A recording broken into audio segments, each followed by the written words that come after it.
Hello everyone, আসসালামু আলাইকুম। তোমাদের সবাইকে আজকের এই লেকচারে স্বাগতম। আমাদের হায়ার ম্যাথের এমসিকিউ সিরিজের আমরা আজকে চ্যাপ্টার 14 অর্থাৎ সম্ভাবনা এই চ্যাপ্টারটা নিয়ে আলোচনা করব। এই চ্যাপ্টারের এ টু জেড যা যা এমসিকিউ আসতে পারে আমি তোমাদের সব এই একটা লেকচারে কভার করে দেব, যেন এই চ্যাপ্টার থেকে যে কোনো এমসিকিউ তুমি যেন খুব সহজেই পরীক্ষা আনসার করে আসতে পারো এবং তোমার জন্য টাইমও খুবই কম লাগে, মানে কোনোভাবেই যেন একটা এমসিকিউ 1 মিনিটের বেশি সময় যেন না যায়। ঠিক আছে, সো চলো শুরু করে দিই। আচ্ছা, তো আমাদের এই চ্যাপ্টারটার নাম তো সম্ভাবনা, তাই না? তো তুমি একটা জিনিস মাথায় রাখো যে সম্ভাবনা আমরা জাস্ট কোনো কিছু ঘটার আগে যেটা আমরা অ্যাজিউম করি যেটা হইতে পারে, এটা এত % হইতে পারে। ঠিক আছে, তো সম্ভাবনার যেই সর্বনিম্ন মানটা সেটা হচ্ছে 0। মানে ধরো কোনো একটা জিনিস যেটা কোনো দিনও ঘটবে না, মানে ঘটার কোনো সম্ভাবনাই নেই, সেটা সম্ভাবনা হচ্ছে 0। আর ধরো একটা জিনিস ঘটবে একদম 100% শিওর, তাহলে ওইটার সম্ভাবনা কত? 1। তার মানে এটা মাথায় রাখবা, সম্ভাবনার মানটা আসলে 0 থেকে বড় বা 0 সমান হইতে পারে, 1 থেকে ছোট বা কি 1 এর সমান হইতে পারে। সম্ভাবনাকে আমরা প্রবাবিলিটি বলি, এই জন্য এটাকে আমরা পি দিয়ে প্রকাশ করি। ঠিক আছে, আচ্ছা তাহলে এমসিকিউ কি আসতে পারে? তোমাকে বলতে পারে সম্ভাবনার সীমা নিচের কোনটি। তাহলে সম্ভাবনার সীমা নিচের কোনটি বলো তো?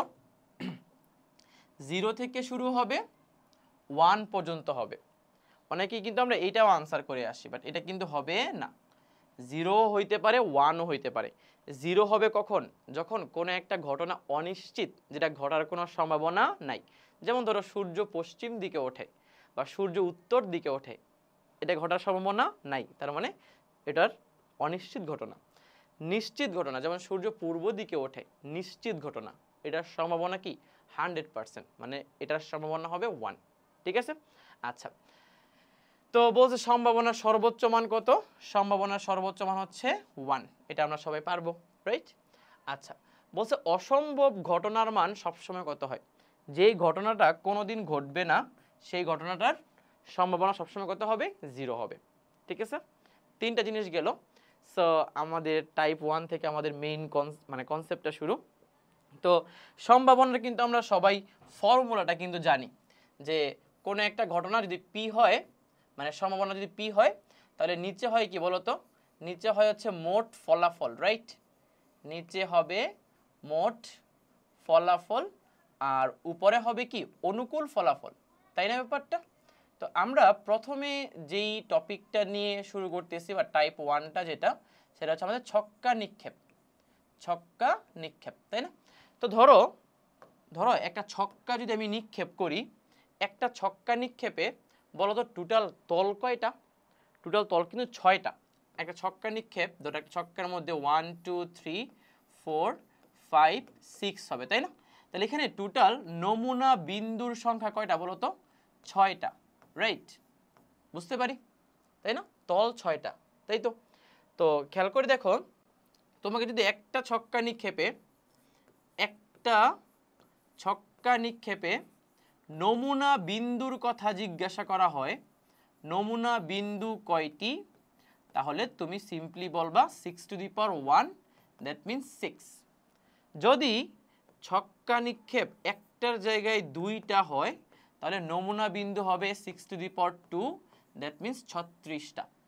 এইভাবে যদি তোমাকে বলা হয় n সংখ্যক ছক্কা নিক্ষেপ করা হলে, n সংখ্যক ছক্কা নিক্ষেপ করা হলে নমুনা বিন্দু কয়টা হবে? তাহলে নমুনা বিন্দু হবে 6n।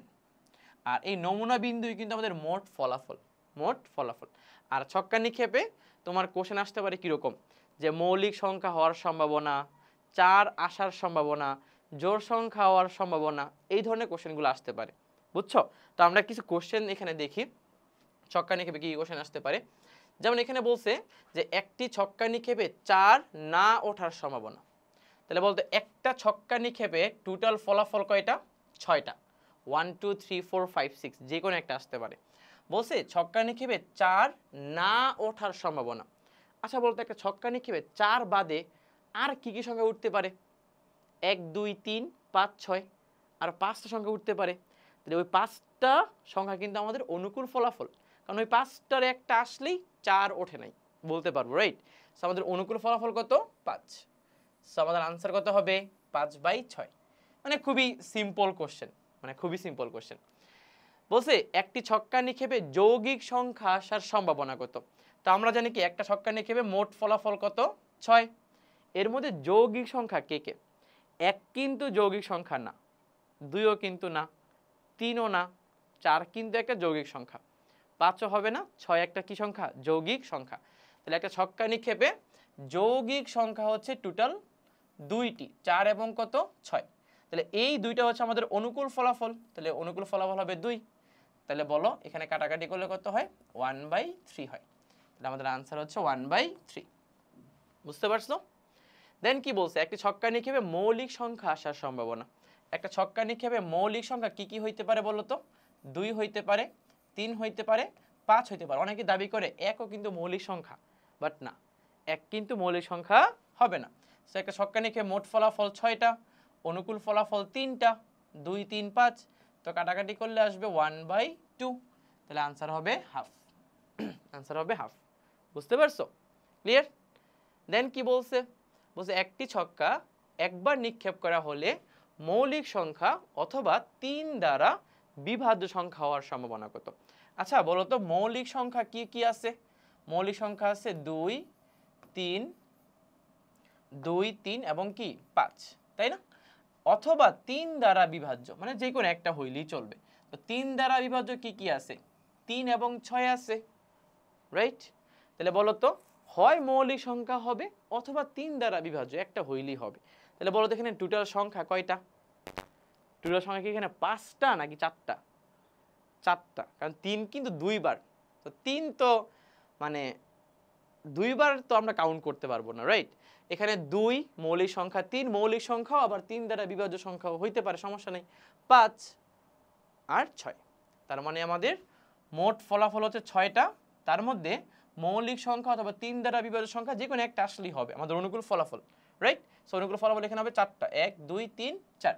যেহেতু 3 2 বার আছে, সো এখানে 3 একবার কাউন্ট করতে হবে, 2 বার কাউন্ট করা যাবে না।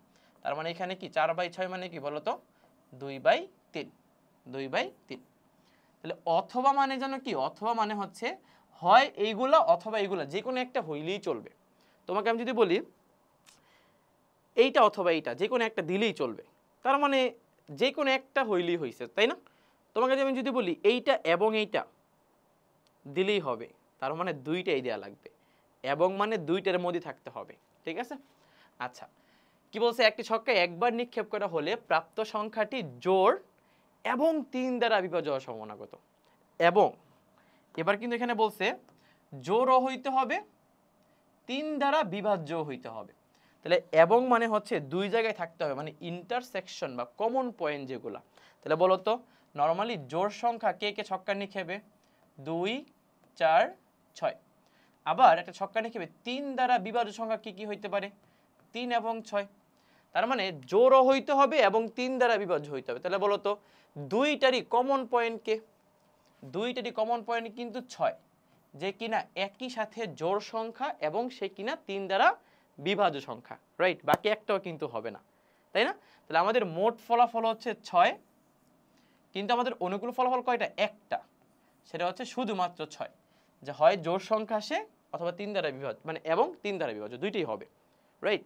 যদি অথবা বলতো, অথবা যদি বলতো তাহলে কিন্তু 1, 2, 3, 4 চারটা হইতো অনুকূল ফলাফল। বুঝতে পারছো? সো এবং এবং অথবার মধ্যে কি পার্থক্যটা ক্লিয়ার হয়েছে তোমাদের?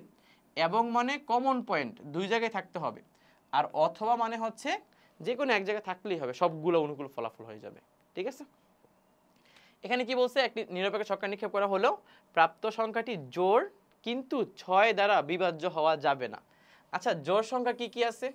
জোড় সংখ্যা আছে 2, 4, 6, আর 6 দ্বারা বিভাজ্য খালি কে? 6। তাহলে বলছি যে 6 দ্বারা বিভাজ্য হওয়া যাবে না, তাহলে 6 এগুলো 6 এর হিসাব বাদ। তাহলে জোড় সংখ্যা কে কে আছে? 2 আর 4। তাহলে আমাদের অনুকূল ফলাফল হচ্ছে 2, মোট ফলাফল তো 6, তাহলে এখানে হবে 1/3, 1/3। ক্লিয়ার? বুঝতে পারছো? 10 নম্বরে কি বলছে? বলছে একটি নিরপেক্ষ ছক্কা নিক্ষেপ করা হলে 5 এর কম এবং মৌলিক সংখ্যা হওয়ার সম্ভাবনা। আচ্ছা বলো তো পাঁচের কম মৌলিক সংখ্যা কে কে হইতে পারে? পাঁচের কম এবং মৌলিক হইতে হবে। পাঁচের কম কিন্তু অনেক সংখ্যা হইতে পারে, এক হইতে পারে, দুই হইতে পারে, তিন হইতে পারে, চার হইতে পারে, তাই না? মৌলিক সংখ্যা কে কে হইতে পারে? দুই, তিন, পাঁচ হইতে পারে, তাই না? তাহলে বলতো পাঁচের কম এই সংখ্যাগুলোর মধ্যে মৌলিক সংখ্যা কে কে? মৌলিক সংখ্যা কিন্তু দুই এবং চার।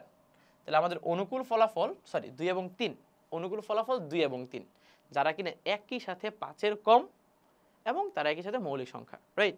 সো অনুকূল ফলাফল হবে দুইটা, মোট ফলাফল ছয়টা, কাটাকাটি করলে হবে 1/3, আনসার হবে এইটা। বুঝতে পারছি? ক্লিয়ার সবাই? এইবার এখানে কি বলছে? বলছে দুইটি ছক্কা নিরপেক্ষভাবে একবার নিক্ষেপ করা হলে ছক্কার উপরের পিঠে একই সংখ্যা না আসার সম্ভাবনা। আচ্ছা বলো তো, বলো, যদি দুইটা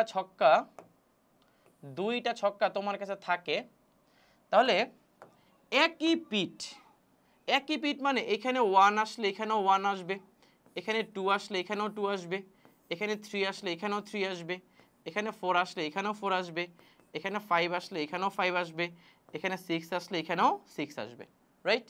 তার মানে দুইটা ছক্কা একত্রে নিক্ষেপ করলে এরকম 6টা ভিন্ন ভিন্ন ঘটনা ঘটতে পারে যখন তারা দেখতে একই পিঠ হবে, রাইট? তাহলে দুইটা ছক্কা একত্রে নিক্ষেপ করলে, দুইটা ছক্কা যদি তুমি একত্রে নিক্ষেপ করো, তাহলে মোট ঘটনা কয়টা বলো তো? 6^2, তার মানে 36টা না? এই 36টা ঘটনার মধ্যে 6টা ঘটনা আসবে যেখানে দুইটা পিঠই একই পিঠ, বাট বাকি যে 30টা ঘটনা এটা কিন্তু একই পিঠ হবে না, ভিন্ন ভিন্ন হবে। এক আসলে 2, এক আসলে 3, 2 আসলে 4, এরকম আসবে, রাইট? সো আমাদের টোটাল 30টা ঘটনা ঘটবে, যেই 30টা ঘটনা হচ্ছে আমাদের অনুকূল ফলাফল। কারণ তোমাকে কোশ্চেনে বলে দিয়েছি স্পষ্ট করে একই পিঠ না আসার সম্ভাবনা। তাহলে আমাদের একই পিঠ আসার সম্ভাবনা কয়টা? 6টা। বাট একই পিঠ না আসার সম্ভাবনা বাকি কয়টা হবে? 30টা। তাহলে আমাদের এখানে প্রবাবিলিটিটা কি আসবে?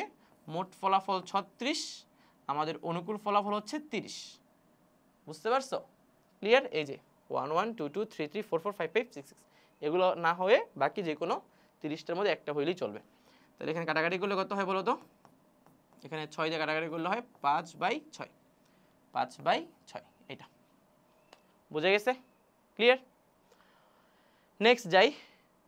এবার মানে ছক্কা নিক্ষেপ না বলে একটা চতুস্থলক বলছে। একটা চতুস্থলক মানে কি? তল 4টা। তাহলে 4টা তলের মধ্যে বলছে চতুস্থলকে 2বার নিক্ষেপ করা হলে নমুনা বিন্দু কত? শোনো, একটা ছক্কা নিক্ষেপের নমুনা বিন্দু হয় 6 সামথিং, মানে 6, তল যেহেতু 6টা, তো 6n, যতবার নিক্ষেপ করা পাওয়ারটা n ততবার হবে। মুদ্রা নিক্ষেপের 2n, মানে মুদ্রার পিঠ 2টা। তাহলে এটা চতুস্থলকের পিঠ কয়টা বলো তো? 4টা। কয়বার নিক্ষেপ করছো? 2বার। তাহলে 2, তাহলে 4^2 মানে কত হয়? 16টা। তার মানে একটা চতুস্থলক যদি নিক্ষেপ করো তাহলে তার নমুনা বিন্দু হবে 4n। একটা চতুস্থলকের জন্য নমুনা বিন্দু হবে কত? 4n, কারণ তার তল 4টা, যতবার নিক্ষেপ করবা সেটা পাওয়ার আকারে যাবে। ক্লিয়ার? বুঝতে পারছি? দেন আমাদের টাইপ 1 শেষ, ছক্কা নিক্ষেপ শেষ। এবার আমরা আসি মুদ্রা নিক্ষেপে। তো মুদ্রা নিক্ষেপের বেশ কিছু কোশ্চেন আমরা এনসিআর এর কনসেপ্ট দিয়ে করতে পারি। এনসিআর দিয়ে করলে জিনিসগুলো অনেক সহজ হয়, ঠিক আছে? তোমাদের আমি কিছু কনসেপ্ট আগে বুঝাই, তারপরে হচ্ছে আমরা এনসিআর এর কনসেপ্টগুলো একটু বুঝবো। তো খেয়াল করে দেখো, ধরো একটা মুদ্রা নিক্ষেপে পিঠ যেহেতু 2টা, তাহলে একটা মুদ্রা নিক্ষেপে যে নমুনা বিন্দু, একটা মুদ্রা নিক্ষেপে যে নমুনা বিন্দু, এই নমুনা বিন্দু সংখ্যা হচ্ছে 2n, এটা আমরা মাথায় রাখবো। তো যতগুলো মুদ্রা নিক্ষিপ্ত হবে পাওয়ারটা, মানে 2 এর পাওয়ারটা সেই সংখ্যাটাই হবে, ঠিক আছে? ডান গেল। এবার একটু খেয়াল করে দেখো, ধরো তোমাকে আমি বললাম যে তুমি 2টা মুদ্রা নিক্ষেপ করছো। ধরো 2টা মুদ্রা নিক্ষেপ করেছো। তো 2টা মুদ্রা নিক্ষেপ করলে বলো তো নমুনা বিন্দু কি কি হইতে পারে? Head, right? Then head tail, then tail head, then tail, তাই না? আচ্ছা, এখান থেকে কিন্তু অনেক ধরনের কোশ্চেন করা যায়, যে প্রবাবিলিটি অফ একটি এইচ আসার সম্ভাবনা কত, পরে প্রবাবিলিটি অফ দুইটি এইচ আসার সম্ভাবনা কত, দেন প্রবাবিলিটি অফ তোমার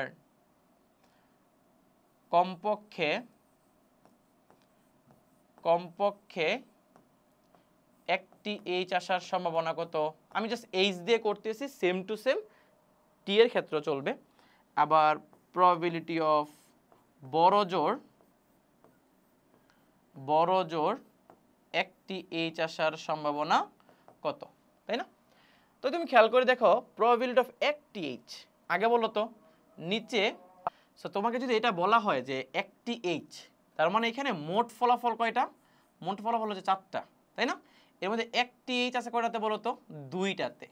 আমরা চাইলে কাটাকাটি করে ক্যালকুলেশন আরও বের করতে পারবো, সমস্যা নেই, এটা বাদ দিলাম। বলছে 2টি এইচ, মোট ফলাফল 4টা, 2টি এইচ আছে একটার মধ্যে, রাইট? আবার কমপক্ষে একটি এইচ, প্রবাবিলিটি অফ কমপক্ষে একটি এইচ। আচ্ছা কমপক্ষে একটি এইচ মানে কি? একটি এইচও থাকতে পারবে, 2টি এইচও কি থাকতে পারবে, বাট কমপক্ষে একটা, মানে এমন হবে না যেখানে কোনো এইচ নাই। যেমন এখানে কি কোনো এইচ আছে? নাই, তাহলে এটা কিন্তু হবে না। তাহলে অনুকূল ফলাফল হচ্ছে এই 3টা, কারণ এখানে কমপক্ষে একটি এইচ আছেই, তাহলে এখানে হবে 3/4, রাইট? আবার লাস্টেতে কি বলছে বলো তো? বড় জোর একটি এইচ, বড় জোর একটি এইচ। আচ্ছা বড় জোর একটি এইচ মানে হচ্ছে সর্বোচ্চ একটা এইচ থাকতে পারবে, না থাকলেও সমস্যা নেই, কিন্তু 2টা থাকা যাবে না। তাহলে 2টা তো এটার মধ্যে আছে, এটা বাদ। বাকিগুলোতে দেখো বড় জোর একটা এইচ আছে, না থাকলেও সমস্যা নেই। তাহলে 3টা হচ্ছে আমাদের কি ফলাফল? অনুকূল ফলাফল। বুঝছো? আচ্ছা এখন এইটা গেল 2টা মুদ্রা নিক্ষেপে, 2টা মুদ্রা। তুমি চিন্তা করে দেখো এবার, তোমাকে আমি যদি বলি 3টি এইচ বা 3টি মুদ্রা, 3টি মুদ্রার জন্য তুমি এবার বিভিন্ন ম্যাথ করবা। তো 3টি মুদ্রা নিক্ষেপের ক্ষেত্রে তোমাকে কি আগে নমুনা বিন্দুগুলো ফাইন্ড আউট করতে হবে, রাইট? ধরো আমি তোমাকে নমুনা বিন্দুগুলো এখানে আপাতত দিয়ে দিলাম, তুমি কিন্তু পরীক্ষার হলে নমুনা বিন্দুগুলো পাবা না। জাস্ট আমি তোমাকে একটা কনসেপ্ট ক্লিয়ার করার জন্য সবগুলো জিনিস লিখে দিচ্ছি, আর কোনো কিছুই না।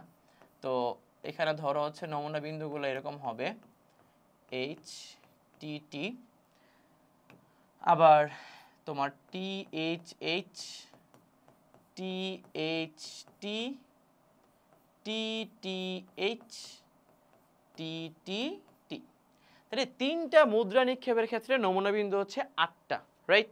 এবার এই সেম কোশ্চেনগুলো তোমার এখানে ধরো রিপিট হইল, যে প্রবাবিলিটি অফ একটি এইচ আসার সম্ভাবনা, দেন প্রবাবিলিটি অফ 2টি এইচ আসার সম্ভাবনা, দেন প্রবাবিলিটি অফ কমপক্ষে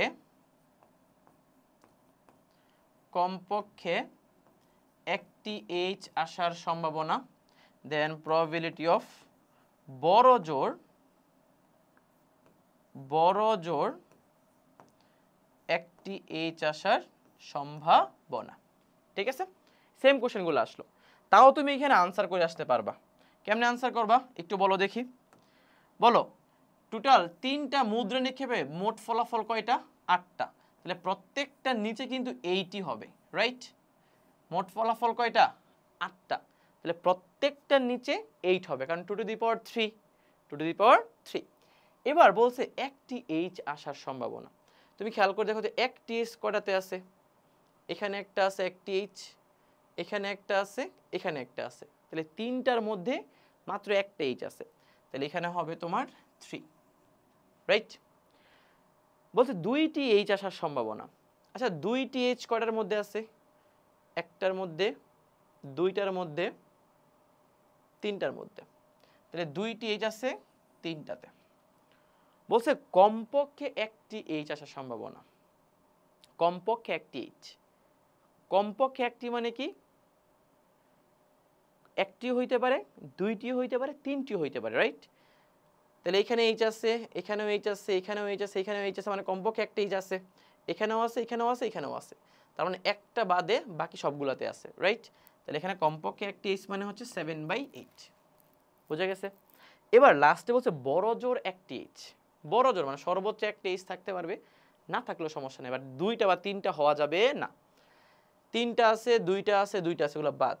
এখানে কমপক্ষে একটা আছে, বড় জোর একটা আছে, একটা, এটাও বাদ, এটা আছে, এটা আছে, এটা আছে, তাহলে টোটাল হচ্ছে কয়টা? 4টা, যে 4/8, তাই না? আচ্ছা, এবার এই এই যে আনসারগুলো লিখলাম না, এবার এই আনসারগুলাই আমি তোমাদের একটু অন্যভাবে শেখাবো, একটু অন্যভাবে শেখাবো। কেন অন্যভাবে শেখাবো? তার একটা রিজন হচ্ছে, ধরো এখানে যদি 3টা মুদ্রা না বলে যদি বলতো 100টি মুদ্রা নিক্ষেপ করা হলো, 100টি মুদ্রা নিক্ষেপ করা হলো, এই সেম কোশ্চেনগুলো দিছে, তাহলে কি পারা সম্ভব? তুমি বলো ভাই আল্লাহ হাফেজ, কারণ এখানে ভাই কোনোভাবেই নমুনা বিন্দুগুলো আমরা মানে বের করে ফেলতে পারবো না, রাইট? তার মানে তুমি আসলে শিখবা কি অ্যাকচুয়ালি বেসিকটা হচ্ছে, তুমি যে কোনো মুদ্রার জন্য যেন মানে যদি শিখতে পারো একবার, তাহলে কিন্তু আর কোনো সমস্যা নাই। তোমাকে নমুনা বিন্দু সবসময় বের করে ম্যাথ করতে হবে না, কিছু কনসেপ্ট দিয়ে তুমি খুব সহজে ম্যাথগুলো করতে পারবা। তোমাদের আমি যারা আমার দ্বিপদী বিস্তৃতির ক্লাসটা করেছ, তারা কিন্তু এনসিআর এর কনসেপ্টটা খুব ভালো করে বুঝো, তাই না? এনসিআর মানে জানো কি, আমি একটু বলে দিই। এনসিআর মানে হচ্ছে এন সংখ্যক ভিন্ন ভিন্ন বস্তু থেকে আর সংখ্যক বস্তু বাছাই করা। এন সংখ্যক ভিন্ন ভিন্ন বস্তু থেকে আর সংখ্যক বস্তু কি করা? বাছাই করা। তো আমরা এখানে বাছাইয়ের কনসেপ্টটা ইউজ করব, ঠিক আছে? তো এবার আসো জিনিসটা আমরা একটু বুঝি। যেমন দেখো, যখন তোমাকে বলছে 3টা মুদ্রা নিক্ষেপ করা হইলো, তখন নিচে কিন্তু 2^3 বা তুমি 8 লিখতে পারো, কোনো সমস্যা নেই। নিচে 2^3 অথবা কি লিখতে পারো? 8 লিখতে পারো। তো 3টার জায়গায় যদি 100 মুদ্রা নিক্ষেপ করতে বলা হয়, 2^100 লিখবা, তাই তো হিসাবটা। আচ্ছা, উপরে কি লিখবা? খেয়াল করে দেখো, তুমি টোটাল মুদ্রা নিক্ষেপ করেছো 3টা। এখন 3টা মুদ্রা নিক্ষেপ করার পর তুমি চাচ্ছ একটা এইচ আসার জন্য, একটা কি আসার জন্য? এইচ। তাহলে ধরো তোমার বাবার কাছে 3 টাকা আছে, তুমি বলতেছো যে তোমাকে 1 টাকা দেওয়ার জন্য। তাহলে তোমার বাবা কি করবে? 3 টাকা থেকে 1 টাকা বাছাই করে তোমাকে দিবে, রাইট? আর 2 টাকা কিন্তু তোমাকে দিবে না, 2 টাকা কিন্তু তুমি হচ্ছে ধরো এইচ, তোমার নাম ধরো এইচ, আর তোমার ভাইয়া বা বোন বা কারো একজনের নাম হচ্ছে টি, বাকি 2 টাকা কিন্তু ওকে দিয়ে দিবে। তো তোমাকে 3টা মুদ্রা থেকে তুমি চাচ্ছ মাত্র একটা এইচ, একটা এইচ, রাইট? 3টা থেকে একটা এইচ বাছাই করতে বলতেছো। তাহলে 3টা এইচ থেকে একটা এইচ বাছাই করার সিস্টেমটা হচ্ছে 3C1, 3C1। তুমি ক্যালকুলেটর ইনপুট দিয়ে দেখো, 3C1 এর মান 3 আসে, তাহলে আনসার 3/8 কিন্তু মিলে যাবে। বুঝতে পারছো? ক্লিয়ার? এবার পরের কোশ্চেনে আসি। 2টি এইচ বলছে না, 3টি মুদ্রা থেকে 2টি এইচ লাগবে তোমার। তাহলে 3টা থেকে মানে 3টা মুদ্রা টচ করলে যেই কোনো 2টা মুদ্রার মধ্যে এইচ আসতে হবে। তাহলে 2টা মুদ্রা বাছাই করতে বলছো, এইচ আসতে হবে।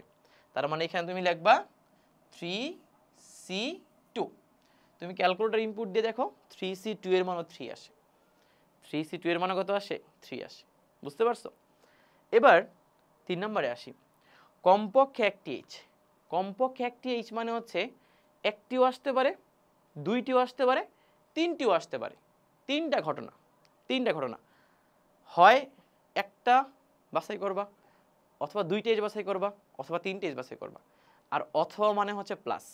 তাহলে তুমি লিখবা 3টা মধ্যে থেকে একটা এইচ আসলেও হবে, মানে 3C1, অথবা মিন্স প্লাস 3টা এইচ থেকে 2টা মুদ্রাও আসতে পারে বা 2টা এইচও আসতে পারে, অথবা 3টা মুদ্রা থেকে 3টাই কি এইচ আসতে পারে।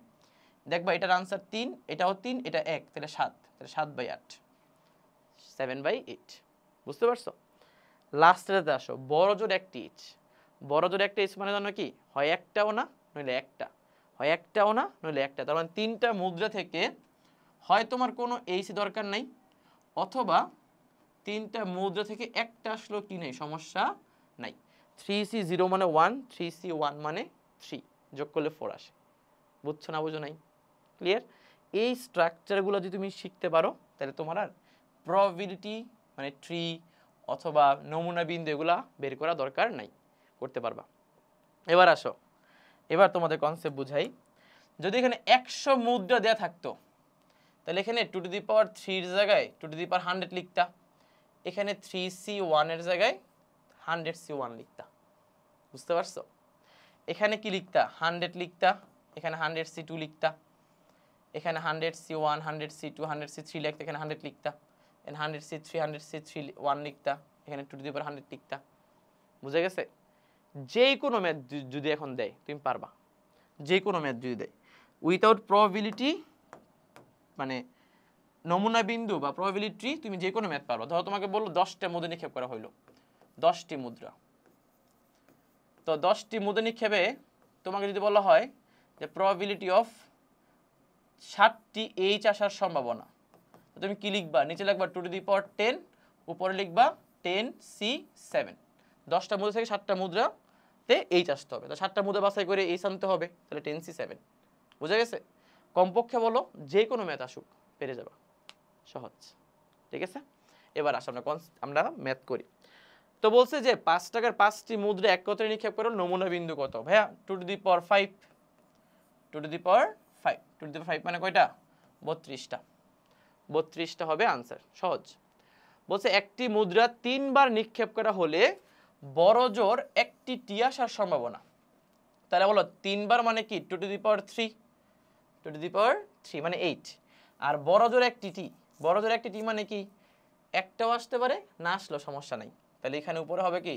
3C0, একটাও না আসলে সমস্যা নেই, 3C1, একটা আসলেও সমস্যা নেই। তাহলে উপরে 3C0 মানে 1, তুমি ক্যালকুলেটর ইনপুট দিয়ে দেখো, আর 3C3 মানে 3, তার মানে 4 ডিভাইডেড বাই 8, তাহলে আনসার হবে হাফ। এই যে আনসার হচ্ছে হাফ। আর কয়েকজন কি করবে? কয়েকজন নমুনা বিন্দু অঙ্কন করতে করতে তার সময় শেষ। ঠিক আছে, নমুনা বিন্দু আমরা অঙ্কন না করে ফেলতে পারবো। বলছে একটি মুদ্রা 2 বার নিক্ষেপ করা হলে প্রত্যেক ক্ষেত্রে একই ঘটনা ঘটার সম্ভাবনা কত? তাহলে ভাইয়া 2 বার মুদ্রা নিক্ষেপ করলে নমুনা বিন্দু কয়টা? 4টা, আর তার মধ্যে একই পিট আসতে হবে, তাহলে হয় 2টা এইচ বা 2টা টি আসতে হবে। তাহলে 2টা এইচ 2টা টি, তো অনুগুলো ফলাফল 2টা আসবে, রাইট? সো এখানে আসবে 1/2, 1/2। ক্লিয়ার? 16 নম্বরে কি বলছে? একটি মুদ্রাকে 3 বার নিক্ষেপ করা হলে হেড অপেক্ষা অধিকবার টেল আসার সম্ভাবনা। এটা কেমনে করবা? আচ্ছা তুমি খেয়াল করো তো, বলছে হেড অপেক্ষা অধিকবার টেল। আচ্ছা অধিকবার টেল মানে কি বুঝো? অধিকবার টেল মানে হচ্ছে, তুমি চিন্তা করে দেখো তো, ধরো কোনো একটা নমুনা বিন্দুতে 2টা টেল আসলো, তাহলে অবশ্যই একটা হেড আসবে, তাহলে এখানে কিন্তু টেল বেশি, তাই না? 3টা যদি টেল আসে তাহলে একটাও হেড আসে নাই, এখানেও কিন্তু টেলের সংখ্যা বেশি। কিন্তু এমন যদি হয় একটা টেল আসছে, তাহলে কিন্তু অবশ্যই 2টা হেড এসে পড়বে, তাহলে এটা কিন্তু হবে না, রাইট? আবার যদি একটাও যদি টেল না আসে, হেড তাহলে করে আসবে? 3টা আসবে, এটাও কিন্তু বলে নাই। তোমাকে বলছে টেলটা বেশি আসতে হবে, তাহলে টেল বেশি আসার জন্য কি অবশ্যই হয় 2টা টেল আসবে অথবা 3টাই কি আসবে? টেল আসবে, রাইট? তাহলে 3টা মুদ্রা নিক্ষেপ করলে নমুনা বিন্দু কত? 2 টু দি পাওয়ার 3। তার মধ্যে হেড মানে টেলটা আসতে হবে হয় 2 বার না হয় 3 বার। তাহলে তুমি কি লিখবা? 3টা মুদ্রা থেকে হয় 2 বার টেল আসবে অথবা 3টা মুদ্রা থেকে 3 বারই কি আসবে? টেল আসবে। বুঝতে পারছো? তাহলে 3C2 অথবা কি 3C3। তাহলে কত আসে বলো তো? এখানে আসবে 4/8, তারপরে হাফ আসবে আর কি, হাফ হাফ আসবে। বুঝতে পারছো? ক্লিয়ার? 17 নম্বরে যাই। 3টি মুদ্রা একবার নিক্ষেপ করা হলে কমপক্ষে একটি হেড আসার সম্ভাবনা। করছো কিন্তু 3টা মুদ্রা নিক্ষেপ করলে 2 টু দি পাওয়ার 3, তার মানে 8, ডিরেক্ট 8 লিখে বারবার 2 টু দি পাওয়ার 3 লিখতে ভালো লাগতেছে না। আর কমপক্ষে একটি হেড, তার মানে একটিও আসতে পারে, 2টিও আসতে পারে, 3টিও আসতে পারে। তাহলে 3C1, 3C2, 3C3, তার মানে 7/8। এই করে আসছি আমরা, করে আসছি, পারবা। বুঝতে পারছো? ক্লিয়ার? তাহলে মুদ্রা নিক্ষেপ যতগুলা বলুক, 3টা না 10টা বলুক, তুমি কিন্তু বের করে আসতে পারবা উইথাউট নমুনা বিন্দু অর প্রবাবিলিটি ট্রি। ঠিক আছে, এবার আসো একটা ছক্কা এবং একটা মুদ্রা যদি একত্রে নিক্ষেপ করা হয় তাহলে কি টাইপের কোশ্চেন আসতে পারে? আসলে আমাদের 9-10-এর এই কনসেপ্টগুলো আসলে মানে দেখবা যে তুমি কনসেপ্টগুলো শিখে গেলে না, ম্যাথগুলো খুবই সহজ। যেমন ধরো ছক্কার মুদ্রা যখন একত্রে নিক্ষেপ করা হয় তখন আমরা নমুনা বিন্দু যেটা বের করি, নমুনা বিন্দু সংখ্যাটা বের করে হচ্ছে আমরা এইভাবে যে 6 two the power n into 2 to the power m, মানে ছক্কা যতবার নিক্ষেপ করা হবে তার মানটা n, মুদ্রা যতবার নিক্ষেপ করা হবে তার মানটা হচ্ছে m। তো এইভাবে আমরা নমুনা বিন্দুটা ফাইন্ড আউট করি, ঠিক আছে? আচ্ছা, তো এখানে আর রকেট সায়েন্স কোনো কিছু নাই, জাস্ট আমরা ম্যাথগুলো দেখলেই বুঝে যাবো আর কি। তো বলছে 2টি ছক্কা এবং 2টি মুদ্রা একত্রে নিক্ষেপ করে নমুনা বিন্দু সংখ্যা কত? তাহলে ভাই 2টা ছক্কা নিক্ষেপ মানে 6^2, 2টা মুদ্রা নিক্ষেপ মানে 2^2। তাহলে 36 × 4, 36 × 4 কত হয় বলো তো? 424, 3 × 12, 14, তাহলে হচ্ছে 144, রাইট? 144, এটা आंसर। ক্লিয়ার? বলছে একটি ছক্কা এবং একটি মুদ্রা নিরপেক্ষভাবে নিক্ষেপ করা হলে জোড় সংখ্যা এবং টি আসার সম্ভাবনা কত? জোড় সংখ্যা এবং কি টি। আগে বলো, একটা ছক্কা এবং একটা মুদ্রা নিক্ষেপ করলে নমুনা বিন্দু কত হবে? নমুনা বিন্দু হবে টোটাল 12, কারণ 6 আর 2, একটা ছক্কা একটা মুদ্রা, তাহলে নমুনা বিন্দু হবে 12। এর মধ্যে বলছে ছক্কার মধ্যে জোড় সংখ্যা আসতে হবে এবং একটি টি আসতে হবে। একটি কি আসতে হবে? টি আসতে হবে। আচ্ছা, তোমরা খেয়াল করে দেখো তো, জোড় সংখ্যা বলতে কে কে? 2, 4, 6, রাইট? মুদ্রা কিন্তু একটা নিক্ষেপ করা হয়েছে, তাই না? তার মানে প্রতিটার সাথে কিন্তু একটা হেড হবে আর একটা কি হবে? টেল হবে, রাইট? তাহলে ভাই প্রতিটাতে একটা করে কিন্তু টেল পাওয়া যাবেই, মাস্ট, রাইট? তার মানে 2t 40 60, 2t 40 60 এরা কিন্তু অনুকূল ফলাফল, কারণ 2 4 6 জোড় সংখ্যা, সাথে একটা করে টি আছে, তাহলে তিনটা হচ্ছে অনুকূল ফলাফল। তাহলে 3/12, তাহলে 3/12 মানে কত হয়? 1/4 হয়, 1/4। ক্লিয়ার? বুঝতে পেরেছ? ঠিক আছে। এখন তোমার প্রশ্ন থাকতে পারে যে ভাইয়া এই ম্যাথগুলোতে কি আমরা ওই যে এনসিআর এর কনসেপ্ট ইউজ করতে পারবো কি না? না, এই ম্যাথগুলোতে আমরা এনসিআর এর কনসেপ্ট ইউজ করতে পারবো না। কেন জানো? কারণ শুধুমাত্র মুদ্রার মধ্যে এনসিআর এর কনসেপ্ট তুমি ইউজ করতে পারবা, কারণ এনসিআরটা তৈরি হয়েছে কি দ্বিপদী না, আর মুদ্রার পিঠ কয়টা? 2টা। তাহলে মুদ্রার ক্ষেত্রে তুমি এনসিআর ইউজ করতে পারবা, ছক্কার ক্ষেত্রে না। ঠিক আছে? আচ্ছা, এবার আসো বাক্সের ম্যাথ। তো ভাই বাক্সের যে ম্যাথগুলা, বাক্সের ম্যাথগুলো কীরকম হয় নর্মালি বলো তো? একটা বাক্স থাকে আমাদের মধ্যে, মানে আমাদের কাছে একটা বাক্সের মধ্যে বেশ কিছু বল থাকে, রাইট? বেশ কিছু কি থাকে বলো তো? বেশ কিছু হচ্ছে বল থাকে, যে বলগুলা আমাদের বলে কি যে এই বলটা আসার সম্ভাবনা কত, পরে এই বলটা আসার সম্ভাবনা কত, এরকম বিভিন্ন ধরনের মানে কোশ্চেন টোশ্চেন আমাদের করে, রাইট? সো ধরো এখানে কয়েকটা বল আছে, এরকম হচ্ছে ধরো কয়েকটা বল, জাস্ট আমি র্যান্ডমলি নিচ্ছি আর কি। তো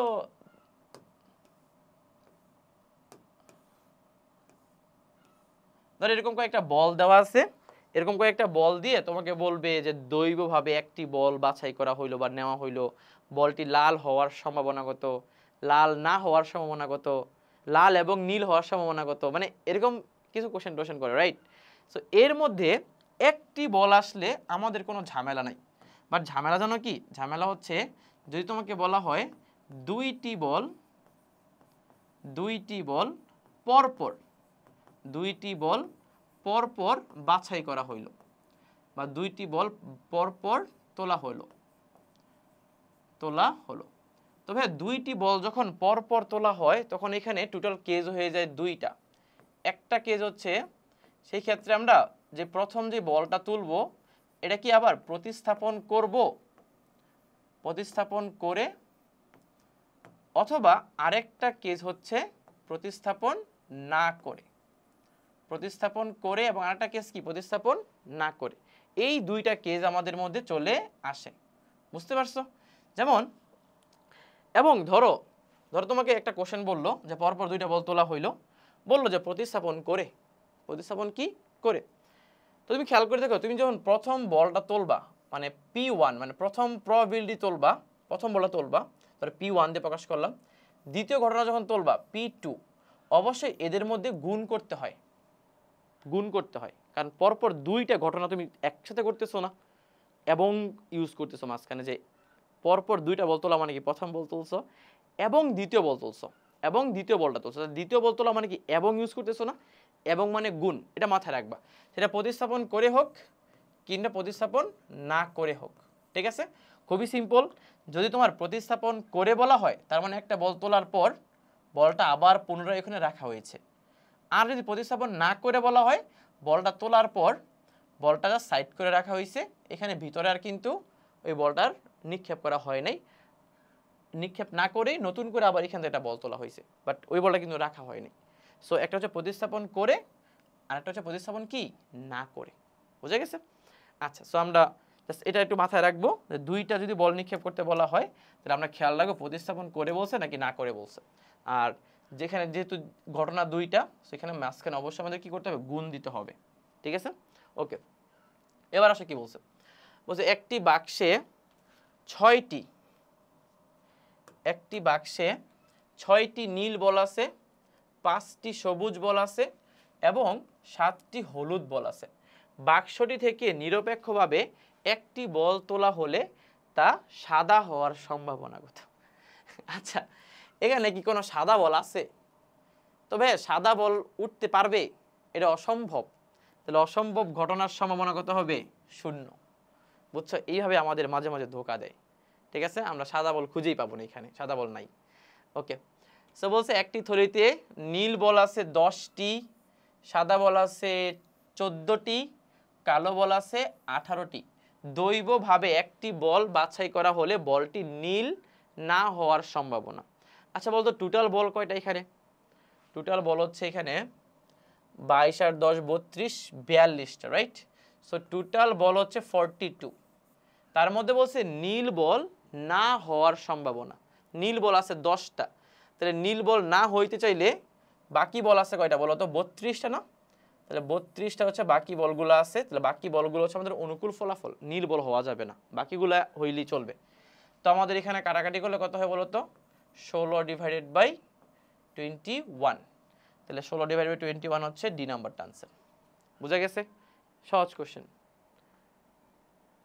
বলছে একটি বাক্সে 16টি লাল কলম, 24টি নীল কলম, 8টি কালো কলম আছে। দৈবভাবে একটি কলম নির্বাচন করা হলে কলমটি কালো হওয়ার সম্ভাবনা। তাহলে টোটাল বল আছে মানে টোটাল কলম আছে কয়টা? 24 আর 16 40, 48টা, রাইট? সো 48টা হচ্ছে আমাদের অনুকূল মানে মোট ফলাফল। তার মধ্যে কালো হওয়ার সম্ভাবনা হচ্ছে 8টা, তাই না? কালো কয়টা? 8টা। তাহলে কত হয় বলো তো? 6টা 48 না? তাহলে 1/6। তাহলে 1/6 হচ্ছে আমাদের আনসার। ক্লিয়ার? সেম কোশ্চেনটা এখানে আরেকটা কোশ্চেন বলছে নীল না হওয়ার সম্ভাবনা, এটা তোমরা করে ফেলবা। নীল না হওয়ার সম্ভাবনা। আচ্ছা, নীল বল কি আছে? নীল বল আছে, তো 24টা এরা বাদে বাকিগুলো আর কি বল না কলম আর কি। সেম কোশ্চেন ভাইয়া, জাস্ট প্র্যাকটিস ম্যাক্সিমাম পারফেক্ট, তোমরা একটু প্র্যাকটিস করে ফেলো। ঠিক আছে, এগুলো আমি আর করাচ্ছি না। এই লাল না হওয়ার সম্ভাবনা মানে ভাই সেম, মানে কোশ্চেন আসলে একটা সাদা হইলে আর একটা লাল হওয়া যাবে না, মানে এরকম একটা কন্ডিশন আর কি। যাই হোক, তো একটি বাক্সে লাল বল, আচ্ছা বলছে লাল বল 12টা, সাদা বল 16টা এবং কালো বল 24টা, তার মানে টোটাল বল কয়টা হচ্ছে 52টা, রাইট? সো 52টা বলের মধ্যে 52টা না সরি 42টা, সো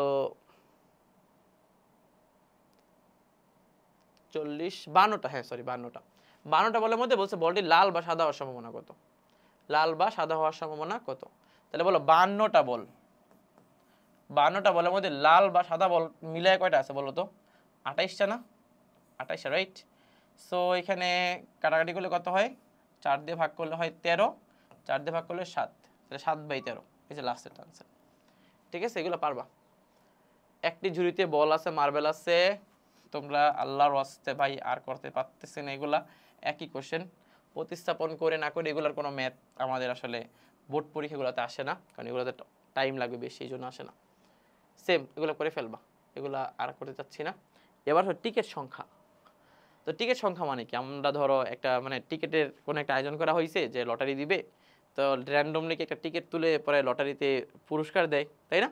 তো সেই ক্ষেত্রে হচ্ছে আমাদের এখানে যে ম্যাথগুলো আছে এগুলা বলবে যে 1 থেকে 30 পর্যন্ত কতগুলো টিকিট আছে, তো এর মধ্যে একটা টিকিট তোলা হলে মৌলিক সংখ্যা হওয়ার সম্ভাবনা কত, জোড় সংখ্যা হওয়ার সম্ভাবনা কত, এই ধরনের কোশ্চেনগুলো করে আর কি। খুব একটা মানে ডিফিকাল্ট কোশ্চেন না, খুব ইজি কোশ্চেন।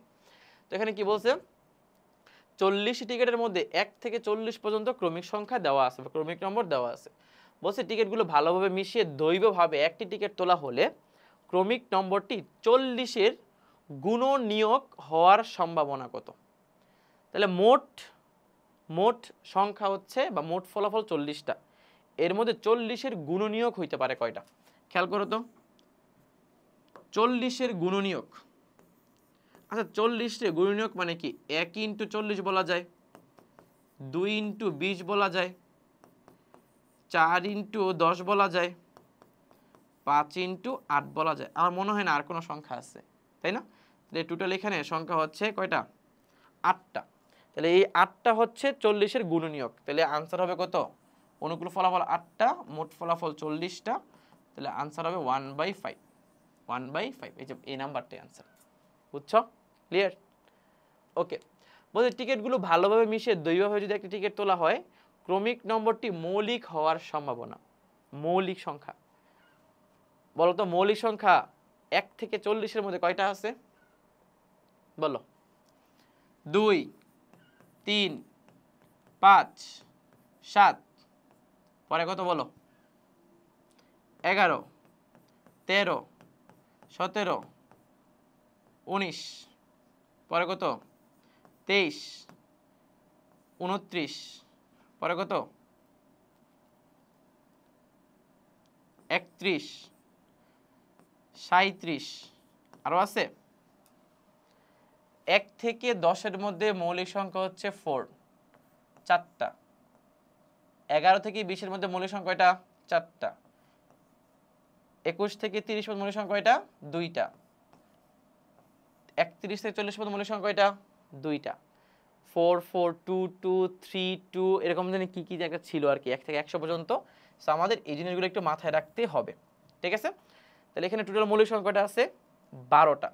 তাহলে আমাদের 12/40, 12/40 এখানে কত দিয়ে ভাগ যায়? 4 দিয়ে ভাগ যায়, তাহলে 3/10।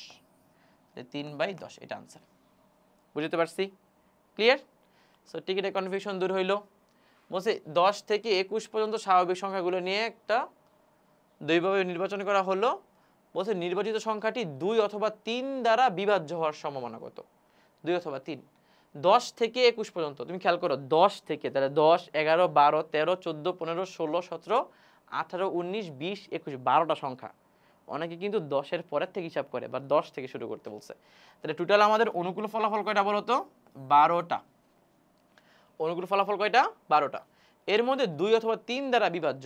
দেখো তো 10 2 দ্বারা বিভাজ্য, রাইট? 12 2 দ্বারা বিভাজ্য, 3 দ্বারা বিভাজ্য। 13 তো না, 14, 15 3 দ্বারা বিভাজ্য, 16, 17 কোনো দ্বারা বিভাজ্য হবে না, 18, 19 হবে না, 20, আবার 21 3 দ্বারা বিভাজ্য। তাহলে 1, 2, 3, 4, 5, 6, 7, 8। তাহলে এখানে 8 হবে। তাহলে 8টা সংখ্যা হচ্ছে 2 অথবা কি 3 দ্বারা বিভাজ্য, রাইট? সো এখানে কি হয় বলো তো? এখানে হবে হচ্ছে যদি আমরা 4 দিয়ে ভাগ করি 2/3, তাহলে 2/3 হচ্ছে এই যে এটা आंसर। ক্লিয়ার? বুঝে গেছে? আচ্ছা 21 থেকে 30 পর্যন্ত নেওয়া হয়েছে মৌলিক সংখ্যা না হওয়ার সম্ভাবনা, এটা পারবা তোমরা, এটা হোমওয়ার্ক দিলাম। 21 থেকে 30 এটা খুবই সহজ জিনিস, কম সংখ্যা দিছে আর কি। বলছে টিকিটের বিজোড় সংখ্যা এবং 5 দ্বারা বিভাজ্য। ভাই বিজোড় সংখ্যা 5 দ্বারা বিভাজ্য, তো 21 থেকে 30 এর মধ্যে কে কে হইতে পারে? শুধু 25 হইতে পারে, একটা সংখ্যা হবে, মানে 1/10 হবে आंसर। 21 থেকে 30 এর মধ্যে হলে 1/10, একটা সংখ্যা শুধু 25 5 দ্বারা বিভাজ্য এবং সেটা 21 থেকে 30 এর মাঝখানে, ঠিক আছে? ওকে। 1 থেকে 20 পর্যন্ত স্বাভাবিক সংখ্যাগুলো দেওয়া হলো। বলছে 3 এর গুণিতক এবং মৌলিক সংখ্যা হওয়ার সম্ভাবনা কত? এটা বলো आंसर কত বলো। 1 থেকে 20 পর্যন্ত টোটাল সংখ্যা কয়টা বলো তো? 20টা। তাহলে মোট ফলাফল কত? 20। বলছে সংখ্যাটি 3 এর গুণিতক এবং মৌলিক সংখ্যা হইতে হবে। 3 এর গুণিতক হইতে হবে এবং মৌলিক সংখ্যা হইতে হবে। বলো 3 এর গুণিতক কারা? 3, 6, 9, 12, 15, 18, রাইট? এর মধ্যে একটা সংখ্যা শুধু মৌলিক, সেটা হচ্ছে 3। সেটা হচ্ছে 3। তার মানে আমাদের অনুকূল ফলাফল হবে একটা। অনেকেই কিন্তু 3, 6, 9, 12, 18 সব মিলে একবারে দিবে, বাট এটা হবে না, आंसर শুধুমাত্র 3। ঠিক আছে? এটা মোটামুটি কিন্তু সহজ কোশ্চেন, বাট পোলাপাইন একটু ঘাবড়ায় যেতে পারে, একটু ইম্পর্টেন্ট কোশ্চেন, ঠিক আছে, তাড়াহুড়া করা যাবে না এগুলা। প্রথম 25টি স্বাভাবিক সংখ্যার দৈব চয়নে পূর্ণ বর্গ সংখ্যা আসার সম্ভাবনা। খুবই সিম্পল, 25টি মানে কি, তাহলে মোট ফলাফল 25টা, তাহলে প্রথম 25টার মধ্যে পূর্ণ বর্গ সংখ্যা কয়টা, 5টা, 1 4 9 16 25, তাহলে এখানে 5/25, তাহলে 1/5, 1/5 কে আছে, এই যে আছে, বুঝতে পারছো, ক্লিয়ার, ওকে। সো মোটামুটি আমাদের টিকেটের কনসেপ্টগুলো ডান। এবার হচ্ছে বিবিধ, বিবিধ মানে হচ্ছে এখানে অনেক ধরনের প্রশ্ন থাকতে পারে। সো আমরা দেখি কি কি ধরনের প্রশ্ন এখন পর্যন্ত পরীক্ষা আসছে, এই প্রবলেমগুলো সলভ করলে মোটামুটি আমাদের শেষ, ঠিক আছে। সো খেয়াল করে দেখো কি বলছে, বলছে কিছু সংখ্যক লোকের মধ্যে 70 জন ফুটবল খেলে, 50 জন ক্রিকেট খেলে এবং 40 জন ফুটবল এবং ক্রিকেট দুইটাই খেলা পছন্দ করে। দুইটি খেলার অন্তত একটি খেলা পছন্দ করে কতজন? এটা কিন্তু সেট চিন্তা করতে হবে, তোমাকে আমি সেটের কনসেপ্টটা একটু বুঝাই। খেয়াল করো তোমাদের মনে আছে কি না সেট যারা পড়ে আসছো, ধরো এই ঘরটা হচ্ছে ফুটবল খেলার ঘর, যারা ফুটবল খেলা পছন্দ করে, এবং এখানে হচ্ছে আরেকটা হচ্ছে ক্রিকেট খেলার ঘর, ঠিক আছে। আচ্ছা, এটা হচ্ছে ফুটবল, এটা হচ্ছে ক্রিকেট, আর মাঝখানে সংখ্যাটা হচ্ছে ফুটবল ক্রিকেট উভয়, তার মানে 40 জন খেলোয়াড় আছে যারা ফুটবলও পছন্দ করে ক্রিকেটও পছন্দ করে, রাইট। আচ্ছা, টোটাল 70 জন ফুটবল খেলা পছন্দ করে, কিন্তু এর মধ্যে তো কমন হয়ে গেছে কয়জন, 40 জন, তাহলে বাকি আরো কতজন আছে যারা ফুটবল খেলা পছন্দ করে, 30 জন, রাইট। আবার 40 জন ক্রিকেট খেলা পছন্দ করে, এখানে তুমি লিখে ফেলছো, তাহলে মোট ক্রিকেট খেলা পছন্দ করে কয়জন, 50 জন, রাইট। তাহলে 40 তো এখানে লিখে ফেলছো, আর কয়জন হবে, 10 জন হবে। এগুলো তোমরা পড়ে আসছো আগে থেকে, আমি জানি। তো বলো তো এখানে তাহলে টোটাল মানে অন্তত একটা খেলা পছন্দ করে কি, এরা সবাই না, এরা সবাই কিন্তু অন্তত একটা খেলা পছন্দ করে, তার মানে এই 30 জন শুধু ফুটবল খেলে, 10 জন শুধুমাত্র ক্রিকেট খেলে, আর এই 40 জন ফুটবল ক্রিকেট দুইটাই খেলে। তাহলে বলতো মোট কতজন হয়েছে এখানে, 30 40 70 আর যোগ 1 80, তাহলে 80 জন দুইটি খেলার অন্তত একটা খেলা কি পছন্দ করে, তোমাকে এটাই প্রশ্ন বলছে, তাহলে এখানে হচ্ছে 80। হেই, এটা তো সেটের কোশ্চেন হয়ে গেল মানে। আচ্ছা, অনেকে কি করবে, অনেকে কিন্তু সব যোগ করা শুরু করে, এগুলো কিন্তু হবে না, তোমাকে প্রথমে কমন পয়েন্টগুলো বাছাই করে বাকি কারা কারা থাকবে এদের বসাইতে হবে, ঠিক আছে। এগুলো সেটের কনসেপ্ট, সো তুমি সেটের ক্লাসগুলো একটু করে আইসো। বলছে কি, খুলনা শহরে জুন মাসে 15 দিন বৃষ্টি হয়েছে, 5ই জুন বৃষ্টি হওয়ার সম্ভাবনা কত? আচ্ছা, জুন মাস কতদিন, মানে 30 দিনের না 31 দিনে, বলো তো। January February March April May June, 30 দিনের, রাইট। সো 30 দিন জুন মাস, তাহলে মোট ফলাফল 30, তাহলে 1 থেকে 30, এই 30 দিনের মধ্যে যে কোনো একদিন বৃষ্টি হইতে পারে। তো টোটাল বৃষ্টি হয়েছে কয়দিন বলো তো, 15 দিন, তাহলে 15 দিন যদি বৃষ্টি হয়, 15 দিনের মধ্যে যেই কোনো একটা দিন 5 জুন সেটা বৃষ্টি হইতেও পারে, নাও হইতে পারে। তাহলে তোমার 15 দিন বৃষ্টি হইলে তোমার অনুকূল ফলাফল কয়টা, 15টা, যে 15 দিন বৃষ্টি হয়েছে, সেই 15 দিন বৃষ্টির মধ্যে একটা দিন তো 5 জুন হইতেই পারে, রাইট। সো 15/30 আনসার হবে কত বলো তো, হাফ, আনসার হবে হাফ। আমি অনেকটাই দেখছি এখানে লেখে 5/30, কেন লিখে আসলে বুঝি না, মানে 5/30 তুমি কেন লিখবা, তোমার তো ভাই 30 দিনের মধ্যে 15 দিন বৃষ্টি হয়েছে, তো তোমার অনুকূল ফলাফল 15টা না, রাইট। কি বলছে, সিলেটে জুলাই মাসে 16 দিন বৃষ্টি হয়েছে, 12ই জুলাই বৃষ্টি হওয়ার সম্ভাবনা কত? তাহলে জুন মাস যদি 30 দিনের হয়, জুলাই মাস অবশ্যই 31 দিনের, এর মধ্যে 16 দিন বৃষ্টি হয়েছে, তাহলে 16/31, 16/31, ঠিক আছে, এটা পারবা। 2000 সাল, তার মানে লিপিয়ার চলে, তাহলে লিপিয়ারে ফেব্রুয়ারি মাস কত দিনে বলো তো, 29 দিনের না, 29 দিনের মধ্যে 5 দিন বৃষ্টি হয়েছে, 12ই ফেব্রুয়ারি বৃষ্টি হওয়ার সম্ভাবনা কত, সেটা হচ্ছে 5/29, 5/29। লিপিয়ার নয়, এটা দেখে চিন্তা করতে হবে ফেব্রুয়ারি মাসটা, ঠিক আছে। একটি গ্রামে এতজন বিদ্যুৎ, এতজন সৌর বিদ্যুৎ, এতজন কোনো বিদ্যুৎ ব্যবহার করে না, দৈবভাবে একজনকে নির্বাচন করা হলে বিদ্যুৎ ব্যবহারকারী হওয়ার সম্ভাবনা কতটুকু? বিদ্যুৎ ব্যবহারকারীর টোটাল কতজন বলো তো? 350, 450, 500, 600 কতজন? 615 জন, রাইট? সো 615 জন। এর মধ্যে বলছে একজনকে নির্বাচন করা হলে বিদ্যুৎ ব্যবহারকারী হওয়ার সম্ভাবনা কত? বিদ্যুৎ ব্যবহারকারী কয়জন বলো তো এখানে? 350 জন। বাট এখানে কি সৌর বিদ্যুৎটা কি আসবে? সৌর বিদ্যুৎ আসার কথা না, কারণ সৌর বিদ্যুৎ স্পষ্ট করে বিদ্যুৎ বলছে, সৌর বিদ্যুৎ বলছে, রাইট? সো এখানে বিদ্যুৎটা হবে 350, কাটাকাটি করলে কত হয় বলো তো? 350 ভাগ হচ্ছে 615, 70/123, 70/কত? 123, ঠিক আছে? দৈবভাবে একজনকে নির্বাচন করা হলে সৌর বিদ্যুৎ ব্যবহারকারী না হওয়ার সম্ভাবনা কত? তাহলে খুবই সিম্পল, সৌর বিদ্যুৎ ব্যবহারকারী না, তার মানে এটা বাদে বাকি কত? 350 প্লাস 115, তার মানে এখানে হবে তোমার টোটাল কত ছিল? 615, আর উপর হচ্ছে 350 প্লাস 115, যারা সৌর বিদ্যুৎ ব্যবহার করে না এটা হচ্ছে উপরে হবে, ঠিক আছে? 50 জন লোকের রক্তের গ্রুপ নিম্নরূপ দেওয়া হইল, এখানে একটা আবার রেফ আইসা পড়ছে। তো 10 জন আছে এ প্রকারের রক্ত, 12 জনের আছে বি প্রকার, 13 জনের আছে মানে ও পজিটিভ, মানে ও আর কি, 15 জনের মধ্যে আছে এ বি। লোক একজন লোকের বি প্রকার রক্ত থাকে সম্ভাবনা কত? ভাই এইগুলা সহজ, মানে এগুলা তুমি ইজিলি পেরে যাবা। এ বি রক্ত না হওয়ার সম্ভাবনা কত? তাহলে এ বি বাদে বাকি যেগুলো আছে, ঠিক আছে? সো এগুলা মানে ইজি। আচ্ছা, এখান থেকে একটা শব্দের একটা ম্যাথ করে দিই। বুঝছে, হায়ার ম্যাথমেটিক্স শব্দটি অক্ষরগুলো পৃথকভাবে একটি বাক্সে রাখা হইল, দৈবভাবে একটি বর্ণ তোলা হলো, বর্ণটি এ অথবা এইচ না হওয়ার সম্ভাবনা। আচ্ছা তুমি খেয়াল করো তো, টোটাল এখানে বর্ণ কয়টা? 1 2 3 4 5 6 7 8 9 10 11 12 13 14 15 16 17, টোটাল বর্ণ হচ্ছে 17টা। এটা ভুল করা যাবে না, এটা যদি ভুল করে ফেলো তাহলে সব শেষ। তাহলে 17টা বর্ণ, যার মধ্যে এ অথবা এইচ হওয়া যাবে না। তাহলে ভাইয়া এ অথবা এইচ খুঁজে বার করো, যে এইচ বাদ, এইচ বাদ, এ বাদ, এইচ বাদ, এ বাদ। তাহলে কয়টা বাদ গেল? 5টা। তাহলে 5টা বাদ গেলে থাকবে কয়টা? 12টা থাকবে। তাহলে 12/17 এ বা এইচ না হওয়ার সম্ভাবনা। এই না জিনিসটা আছে না, এই না জিনিসটা একটু ভালো করে খেয়াল করে দেখো, নাটা কি আছে না নাই। এটা আমরা অনেকে কিন্তু ভুল করে ফেলি, বুঝতে পারছো? ক্লিয়ার?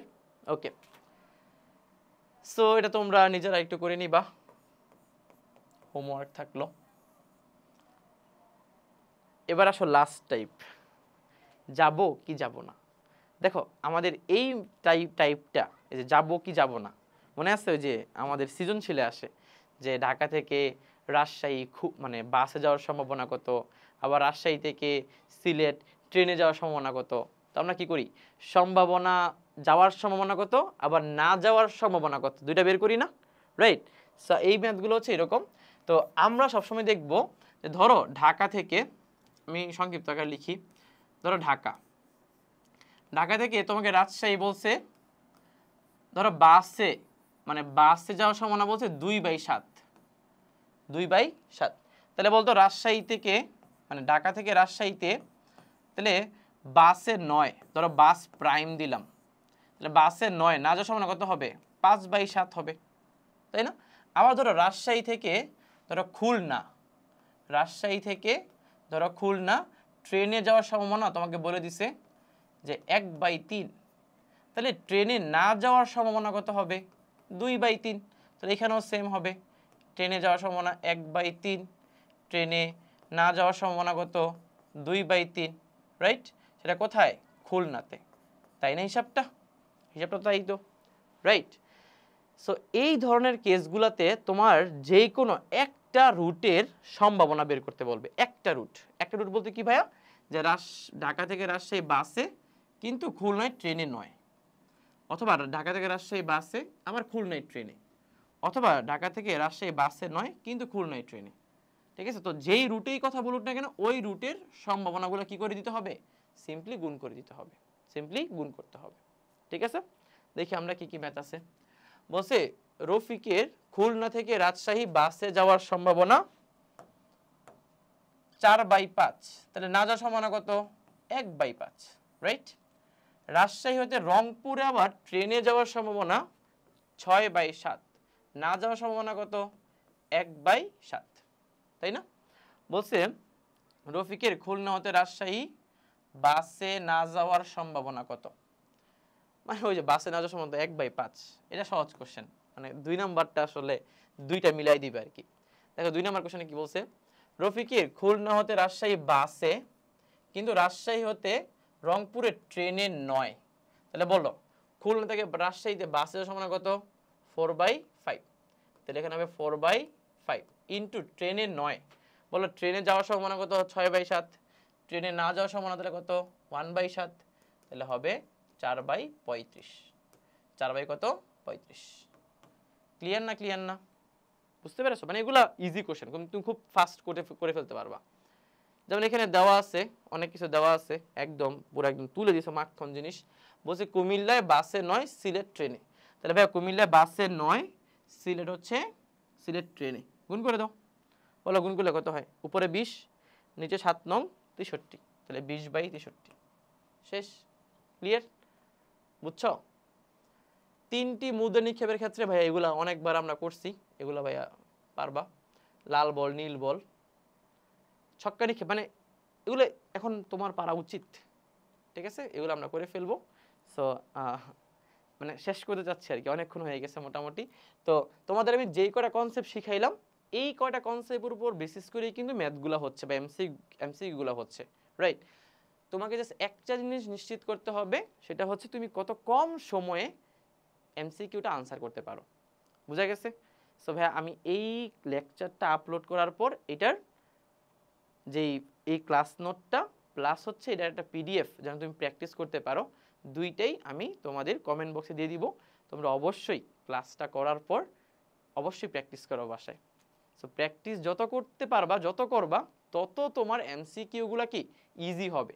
তুমি যে ভয়টা পাও, বিশ্বাস করো ম্যাথ আর হায়ার ম্যাথ মানে ভয় পাওয়ার কিচ্ছু নাই।